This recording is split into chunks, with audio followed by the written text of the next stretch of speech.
રામ રામ. રામ રામ.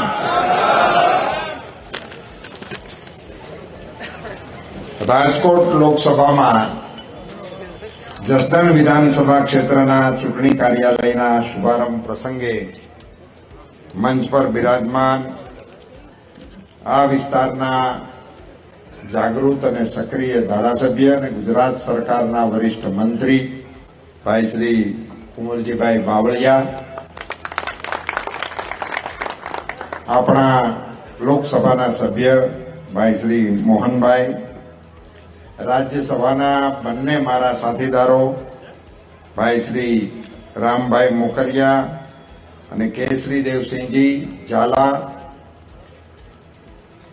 મંચ પર બિરાજમાન પ્રદેશ ભાજપના ઉપાધ્યક્ષ ડોક્ટર ભરતભાઈ બોગરા, જસદણ સ્ટેટ, આમ તો હિંગોળગઢ રાજધાની જસદણ, આદરણીય સત્યજીતસિંહજી ખાચર સાહેબ, અમારા બંને મહામંત્રીઓ ભાઈ નરેન્દ્રસિંહજી જાડેજા, નરેશભાઈ હેરભા, અહીંના અમારા પ્રભારી દિનેશભાઈ અમૃતિયા, ભાઈ શ્રી મનોજભાઈ રાઠોડ, અહીંના પ્રમુખ ભાઈ શ્રી ભાવેશભાઈ વેકરિયા,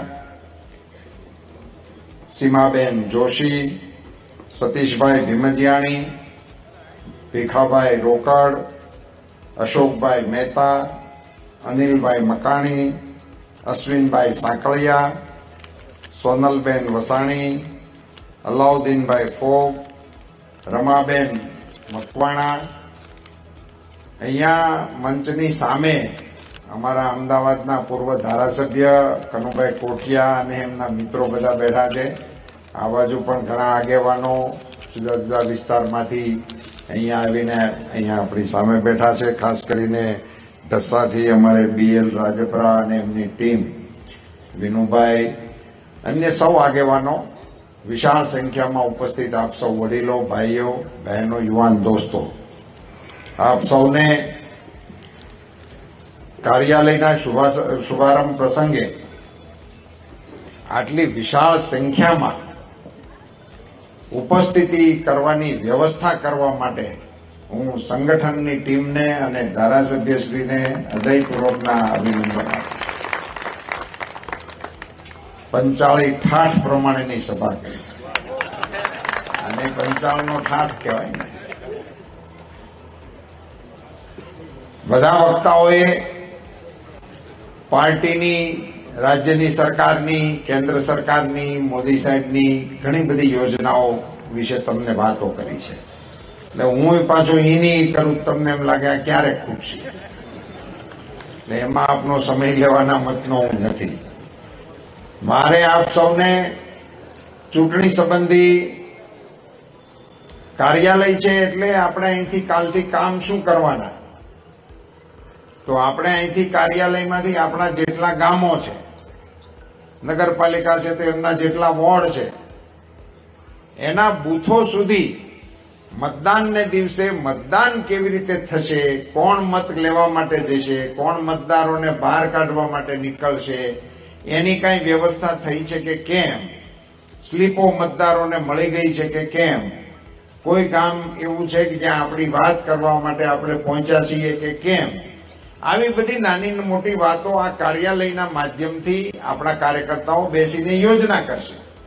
રાજ્ય સરકાર તરફથી, જિલ્લા તરફથી, દેશ તરફથી કઈ સૂચનો આવતા હશે તો એ ક્યાં મળશે, તો એ આપણા કાર્યાલય ઉપર આપણને બધા સૂચનો મળશે. ગામમાંથી કઈ વિષયો આવશે કે અમારા ગામમાં આમ છે તો એ અહીંથી પાછું અમારી પાસે આવશે.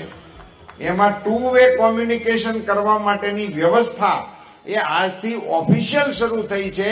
એમાં આપ સૌને ખૂબ સફળતા મળે એવી શુભકામનાઓ.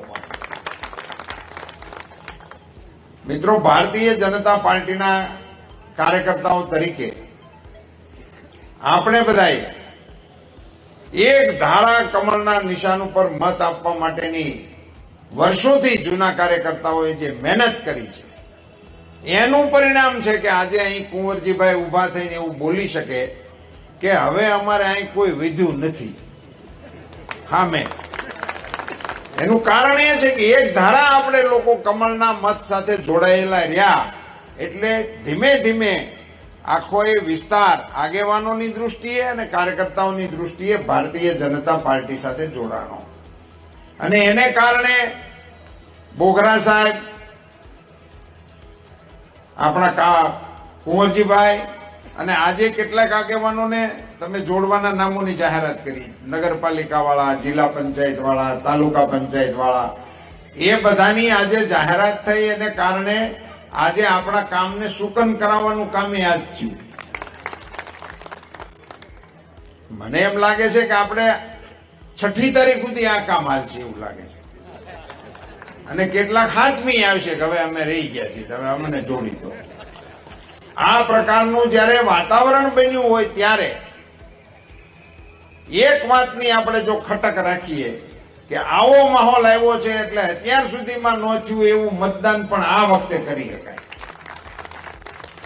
હું દરેક સભાઓમાં એક વિષય હમણાં મૂકું છું, મને ગમ્યો છે એટલે 100% વાળો.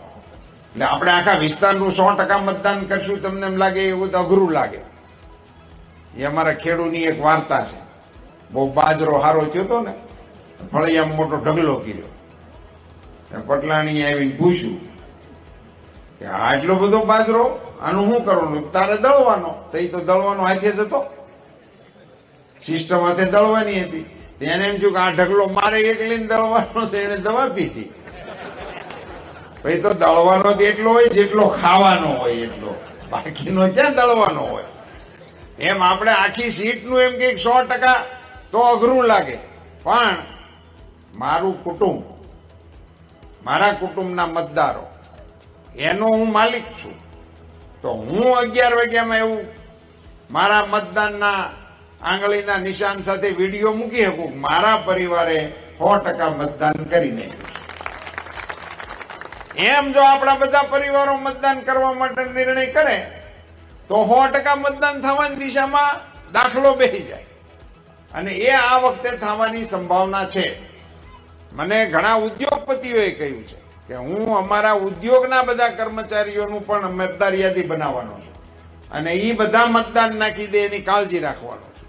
અને એ પછી પોતાનો વિડીયો વાયરલ કરશે કે અમારી આ કંપનીમાં અમે 100% મતદાન કરી દીધું છે. કુંવરજીભાઈ વાત કરતા હતા કે અહીંયા ઘણી બધી શૈક્ષણિક સંસ્થાઓ એ ઊભી કરી છે અને એમાં કેટલીક સરકારી છે અને કેટલીક પ્રાઇવેટ પણ છે. તો એ પ્રાઇવેટ સ્કૂલના સંચાલકો પણ પોતાના સ્ટાફ સાથે, એના પરિવાર સાથે પણ 100% મતદાન કરવાની જાહેરાત કરી શકે. અને આ પ્રકારની વાતો થકી એક વાતાવરણ બનતું હોય. એ વાતાવરણ બનાવવા માટે પણ આપ સૌ કાર્યકર્તાઓને મારી વિનંતી છે. સાથીઓ, તમે બધાએ કમળના મતદાન ઉપર મત આપવાનું શરૂ કર્યું ત્યારથી અત્યાર સુધીની આપણી આ પાર્ટીની જે વિકાસની યાત્રા થઈ, મને આજે અહીંયા જસદણ વિધાનસભા વિસ્તારના આપણા લોકસભાની ચૂંટણીના કાર્યાલયના ઉદ્ઘાટન પ્રસંગે કહેવા માટે એવો આનંદ આવે છે કે કેટલા સંઘર્ષ પછી આજે ભારતીય જનતા પાર્ટી માટે આવું વાતાવરણ સર્જવા માટે આપણે બધા ભાગ્યશાળી બન્યા. અને આપણને બધાને એવા દિવસોમાં કામ કરવાનો અવસર મળ્યો જ્યારે દેશનું નેતૃત્વ નરેન્દ્રભાઈ મોદી કરી રહ્યા. મને તો યાદ છે કે હું ગાડી લઈને સભા કરવા જતો તો અમારી ગાડીમાં બેઠા હોય એમાંથી બેને હામાં બેહાડતો અને એમાંથી અમે ભાષણ કરીને સભાઓ કરતા હતા. અને અત્યારે મને છેલ્લે બેઠેલા આપણા મતદારો, આપણા ટેકેદારો કે કાર્યકર્તાઓ ઓળખાય નહીં એવડી લાંબી સભાઓ એ ભારતીયના કાર્યકર્તાઓની કાર્યાલયના ઉદ્ઘાટન પ્રસંગે થાય ત્યાં સુધી પાર્ટીએ જે વિકાસ કર્યો એને કારણે દેશમાં સલામતી આવી, એને કારણે દેશમાં સુરક્ષા આવી, એને કારણે દેશના સીમાડા સુરક્ષિત થયા, એને કારણે આ દેશની અંદર 108 આવી, એને કારણે આપણને વેક્સિનેશનની દવાઓ મળી, એને કારણે આ દેશમાં વિકાસની હરણફાળ આવી. અહીંયાથી વાતો કરે આપણા મંત્રીશ્રીઓ કે આ ગામમાં અમે પાણી, નદીનું પાણી મોકલીશું, ખેતીનું પાણી મોકલીશું, પીવાનું પાણી મોકલીશું. અને અહીંથી માગણી આવી છે, અમે એને માટેની યોજના મંજૂર કરવા માટે દરખાસ્ત કરી દીધી છે. પણ પાણી હતું નર્મદાજીનું તો આપણે પ્લાનિંગ કરીએ, નહીં એનું પ્લાનિંગ કરતા. હવે આ બધા આગેવાનો, હું તો એમ કહું કે વિધાનસભામાં કામ કરવાનો જેને અત્યારે અવસર મળ્યો છે તો ભાગશાળી છે. અમારી પાસે તો ડેન્ક્યુ વાળા આવતા, મારી પાસે તો એવી ફરિયાદો આવેલી છે, ટેમ્પો એક આખો ભરીને કાર્યકર્તાઓ ઉતર્યા મારા કાર્યાલય, 15-17 જણા, અને ઉતરીને મને કે ગેંગ આવતી નથી. અટાણ હું આ વાત કરીશ ને તો ઘણા સમજાય નહીં. ગેંગ શું કહેવાય? અત્યારે તો આપણે ગેંગને અલગ અર્થમાં જોતા હોય. ત્યારે ગેંગ આ ડેન્ક્યુ હમી કરવા માટેની ટુકડીને ગેંગ કહેતા, અને જિલ્લામાં 2-3 ગેંગ કામ કરતી હોય. તે ઈ નથી આવતી, એની રજૂઆત કરવા મારી પાસે મારા કાર્યાલય આવ્યા. મેં એને કીધું શું છે હું? તો કે હરિયો સટકી ગયો. અરે મેં કીધું તમે આ 17 જણા ઉભા વેર્યા હોય, 2 કબાટના પાટિયા નીકળે એવા નરવા, અને તમે અહીંયા ટેમ્પો ભરીને ઠેઠ આવ્યા, એને બદલે ન્યા 2 બોલ ખોલીને હાથે ઉંચકી લીધી હોત તો હરિયો બહાર નીકળી તો તને ફિટ થઈ ગયો હોત. પણ એ ક્યાં ગેંગુ રાખી છે, શું કામનું છે? આ પ્રશ્નો અને એના ઉકેલ માટે અમારે મથવાનું. એને બદલે ભારતીય જનતા પાર્ટીની સરકારો આવી. સાહેબ, અછતની અંદર કુંવરજીભાઈ, આગલી મિટિંગમાં અમે ઠરાવ મૂક્યા હોય કે આ ગામમાં પાણી જ નથી તો ટેન્કર મંજૂર કરે, જેવી વસ્તી હોય એના આધાર ઉપર, કે 5 ટેન્કર 7 ટેન્કર એવા મંજૂર કરે. પછી બીજી મિટિંગ બીજે રવિવારે સોમવારે મળે ત્યારે પાછા અમે જાય કે ટેન્કરનું શું સ્ટેટસ છે? તો કે ટેન્ડર ફાઇનલ થઈ ગયા છે, ઓર્ડર અપાઈ ગયા છે, આ ફલાણો ટ્રાન્સપોર્ટર છે, એને ટેન્કર તૈયાર જ છે. તમે કે ચાલુ કરો ને, ટેન્કર તૈયાર છે, કોની રાહે ઉભા છો? તો ભરવાય ક્યાંથી એ નથી ચડતી. આ તમને જે હસવા જેવું લાગે છે ને, વાસ્તવિક વાતો હું તમને કરું છું. ભરવા ક્યાંથી, એને એટલા માટે નહોતું મળતું. અને જૂના આગેવાનો હશે એને યાદ હશે, એ વખતે ગુજરાત સરકારે એવો નિર્ણય પણ કરેલો કે કોઈ નવો દાર કરે કે નવું જૂનું કનેક્શન કોકનું હોય અને એ એવું લખીને દે કે હું પાણી ભરવા દે, તેને વીજળીનું કનેક્શન આપવામાં પ્રાયોરિટી આપવામાં આવે. કેવી સ્થિતિ હતી તમે કલ્પના કરો. આ માહોલમાંથી આજે હર ઘર નળ જળ શક્તિ મંત્રાલય બનાવીને આખા ભારતની અંદર 8 કરોડ કનેક્શન આપવાનું કામ પ્રધાનમંત્રી શ્રી દ્વારા, નળથી કનેક્શન. અને આવા બધા કાર્યક્રમો આખા દેશની અંદર મોદી સાહેબના નેતૃત્વમાં ચાલ્યા. અને એને કારણે ગામડું, સાહેબ મારે તો સમયનો અભાવ છે એટલે નહીતર કહેવું જોઈએ કે નરેન્દ્રભાઈ મોદીએ આપણા ગામડા હાટું થઈને 3 નવા મંત્રાલય બનાવ્યા. સહકાર મંત્રાલય, આ બધા વડીલો બેઠા છે, એને યાદ છે મંડળી કેટલા ટકા ભરતા હતા? અહીં છે ઢોકળા 18% વાળા છે, 18% ભરતા હતા. 18%માંથી 0% સુધી લઈ જવાનું કામ માત્ર ભારતીય જનતા પાર્ટીને કારણે. અત્યારે 0% લીધા એટલા દો, એટલે દૂધે ધોયેલા પાછા, કાંઈ લેવા દેવા છે. આવો કોઈ વ્યવહાર ક્યાંય હોય? ઉશીના હગાવાલા દે ને તોય ભાડું લે. એને બદલે સરકાર તરફથી એને એવું ના માનતા કે બેંક વાળા વ્યાજ નથી લેતા. બેંક તો 7% તમારા નામે વસૂલ કરે જ છે. એમાંથી 3% ભારત સરકાર ભોગવે છે અને 4% ગુજરાતની સરકાર ભોગવે છે. એટલે તમને 0% એ પડે. એ આખા એ વિભાગને આપણી સહકારી મંડળીઓ, આપણી દૂધની મંડળીઓ, આપણા ખાંડના સહકારી કારખાનાઓ, આપણું એકલું અમૂલ 250 કરોડ રૂપિયા દી ઉગે ને દી હાથમે ત્યાં સુધીમાં પશુપાલકોના ખાનામાં નાખે. 250 કરોડ રૂપિયા. આવડા મોટા વહીવટ માટે કોઈ વિભાગ જ નહોતો ભારત સરકારમાં. નરેન્દ્રભાઈ મોદીએ સહકાર વિભાગ બનાવ્યો. અહીંયા સહકારી આગેવાનો બેઠા છે, એને મારે જાણ કરવી છે કે હવે પછીની સ્થિતિ કેવી થવાની છે. સહકારી મંડળીને ધંધા રોજગારનું કેન્દ્ર બનાવવા માટે પ્રધાનમંત્રી શ્રી મોદી સાહેબે અને આપણા અમિતભાઈ શાહ સાહેબે સહકાર વિભાગમાં એવા નિર્ણય કર્યા છે કે ગામની અંદર ગેસ કનેક્શન આપવાનું લાયસન્સ જોતું હોય છે તો સહકારી મંડળીને આપી દેવામાં આવશે. ગામની અંદર કોઈ પણ ખેડૂતોના પાક માટે ગોડાઉનો બનાવાય છે તો સહકારી મંડળીને લોન આપવામાં આવશે, ગોડાઉન બનાવવા માટેની સબસિડીઓ આપવામાં આવશે અને ખેડૂતોને પોતાનો માલ રાખવા માટેની વ્યવસ્થા ઊભી કરવાની કામગીરી સહકારી મંડળી દ્વારા થશે. સરકારની જે કોઈ યોજનાઓ હશે જેનું લાયસન્સ ભારત સરકાર આપતી છે એ બધી જ યોજનાઓ સહકારી મંડળીના માધ્યમથી ગામડાઓને આપવા માટેનો ઠરાવ અને નિર્ણય રાજ્ય સરકારે અને ભારત સરકારે કરી નાખ્યો છે. આખા દેશની સહકારી મંડળીઓનું કોમ્પ્યુટરાઇઝેશન કરવાનો નિર્ણય થઈ ગયો છે અને માને કહેવું છે કે આગામી દિવસોમાં ગામડાના અર્થતંત્રની કેન્દ્ર બિંદુ એ સહકારી પ્રવૃત્તિના માધ્યમથી સહકારથી સમૃદ્ધિ તરફ દેશને લઈ જવાનું મોટું કામ સહકાર વિભાગ દ્વારા ચાલી રહ્યું છે. અમિતભાઈ શાહના નેતૃત્વમાં ચાલી રહ્યું છે. વિભાગ જ નહોતો, નવો વિભાગ બની ગયો. મારો વિભાગ એનિમલ હસબન્ડરી, પશુપાલન, ડેરી અને ફિશરીઝ, મત્સ્યપાલન, આનાય મંત્રાલયો નહોતા, એ કૃષિ વિભાગનો ભાગ હતા. હવે આખા એ દેશમાં પશુપાલન એ આપણો મુખ્ય ધંધો. સૌરાષ્ટ્રમાં તો પશુપાલન સિવાયની કોઈ પ્રવૃત્તિ નહોતી. આપણી ખેતી છે ને એ આપણે ખાલી ઝાડ બાજરો જ વાવતા, ઉપરનું આપણું ને હેઠેનું ઢોરનું, આપણું બેયનું હેલા રાખતું. આ આપણો વ્યવસાય હતો. એવડું મોટું પશુપાલન આખી દુનિયામાં દૂધ ઉત્પાદનમાં નંબર 1 ભારત છે. નંબર 1 આખી દુનિયામાં આપણે છીએ અને એનો વિભાગ જ નહોતો. પશુપાલન આપણા દેશના પશુઓ, પશુધન. મારે આ પાંચાલ પ્રદેશના આગેવાનોની વચ્ચે કેવું છે કે નરેન્દ્રભાઈ મોદી સાહેબ અમદાવાદની અંદર અમૂલના જ્યુબિલી એનો મહોત્સવ હતો 50 વર્ષની ઉજવણીનો, 75 વર્ષની સાહેબ 50 વર્ષની ઉજવણીનો.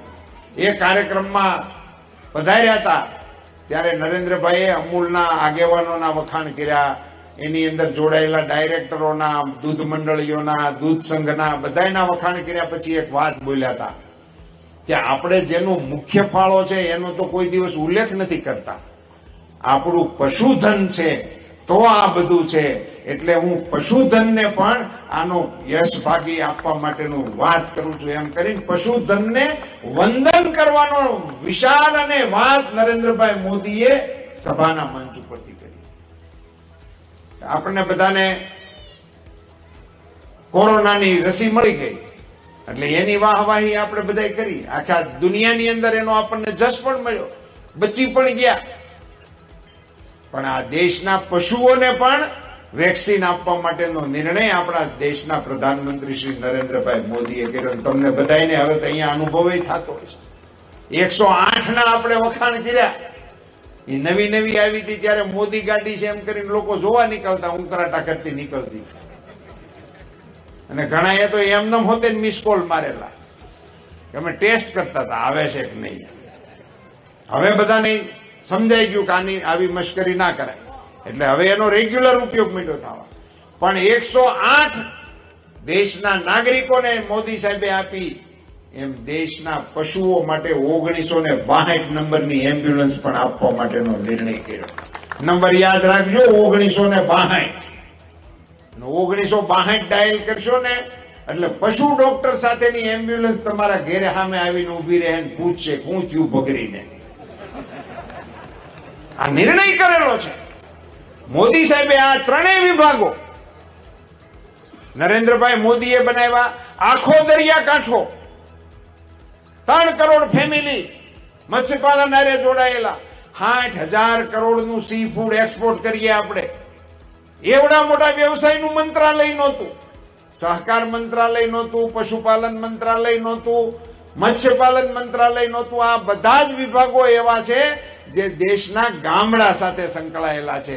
એવા વિભાગો આપીને દેશના અર્થતંત્રમાં ગામડાનું મહત્વ વધારવાનું કામ આપણા પ્રધાનમંત્રીશ્રીએ કર્યું છે. એવા માહોલમાં આપણે સૌએ ગ્રામીણ વિસ્તારના મતદાતાઓએ મને એવું લાગે છે કે આ વખતની ચૂંટણીમાં મોદી સાહેબના આ બધા નિર્ણયોનો પડઘો આપણે પાડવો જોઈએ.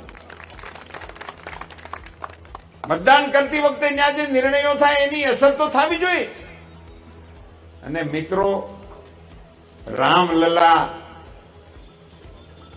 મંદિરની અંદર પ્રાણ પ્રતિષ્ઠા 22મી જાન્યુઆરીએ થઈ ત્યાર પછીની આ પહેલી ચૂંટણી છે. એની કોઈક ઇમ્પેક્ટ તો આવવી જોઈએ કે ન આવવી જોઈએ? અને પ્રાણ પ્રતિષ્ઠાના નોતરા મળ્યા હોય અને તેમ છતાં એ નોતરામાં ન ગયા હોય, એનો હિસાબ કિતાબ પણ આ ચૂંટણીમાં થવો જોઈએ કે ના થવો જોઈએ? આપ સૌએ જે જોશભેર આ કાર્યક્રમની અંદર ભાગ લીધો છે એ માટે હું આપ સૌને અભિનંદન આપું છું.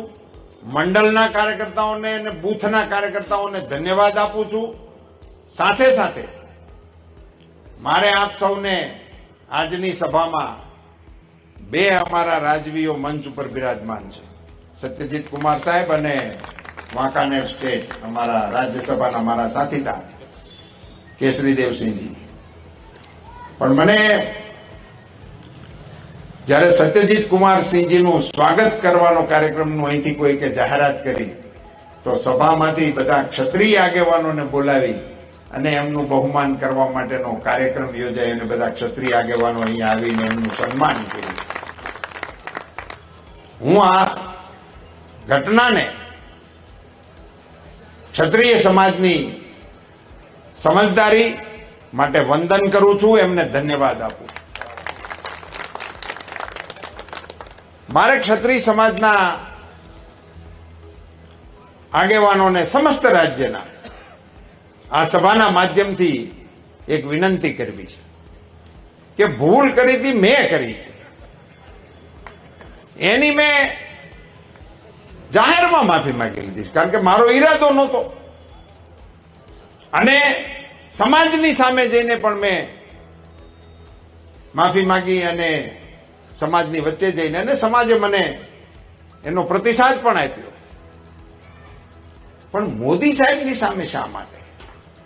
ક્ષત્રિય સમાજને મારે કહેવું છે કે તમે તમારા યોગદાનને યાદ કરો. આ રાષ્ટ્રના ઘડતરની અંદર તમારું કેવડું મોટું યોગદાન છે. પાર્ટીના વિકાસની અંદર તમારું કેવડું મોટું યોગદાન છે. અને નરેન્દ્રભાઈ મોદી જેવા વડાપ્રધાન જ્યારે 18 કલાક માણસ ભારત સિવાયની કોઈ વાત વિચારતો ના હોય, મારા દેશ સિવાય કોઈ વિષયની સાથે જેનો નાતો ના હોય, 140 કરોડ દેશવાસીઓને જે માણસ પોતાના પરિવાર તરીકે સંબોધન કરતો હોય, અને એમના આખી વિકાસ યાત્રાના સાથીઓ તરીકે કેટલા ક્ષત્રિય આગેવાનોના હું નામ લઈ શકું. એ ક્ષત્રિય સમાજો મારા કારણે હું સ્વીકારવા તૈયાર છું. ચલો, આપને એમ લાગતું હોય કે મારી ભૂલ છે, મેં તો સ્વીકારી છે, પણ મોદી સાહેબની સામે ક્ષત્રિય સમાજને ઉભો કરી દેવો એ મને એવું લાગે છે કે યોગ્ય મને નથી લાગતું. નરેન્દ્રભાઈ મોદી આજે વિશ્વના નેતા છે, આપણા દેશના નેતા છે. હું ક્ષત્રિય સમાજના અગ્રણીઓને વિનંતી કરવાના મતનો છું કે આપ સૌ મોદી સાહેબની સામેના આ આક્રોશને એમાંથી આપ પુનર્વિચાર કરો. આપ સૌ અગ્રણીઓને પણ મારી આગ્રહભરી વિનંતી છે કે સમાજના આગેવાનોની સાથે સમજણનો નવો સેતુબંધ બાંધવા માટેનો આપણે પ્રયાસ કરીએ.